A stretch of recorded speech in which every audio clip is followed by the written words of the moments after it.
All right, the drink we're about to make is called Adult Long Island Iced Tea. We're going to serve it up in a martini glass.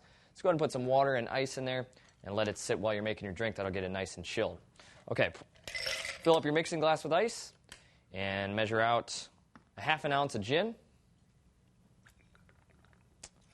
Follow that up with a half an ounce of light rum. And a half an ounce of vodka.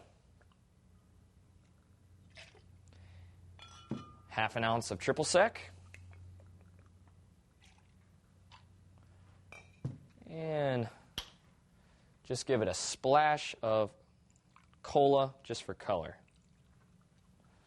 That's good. Now, shake it up.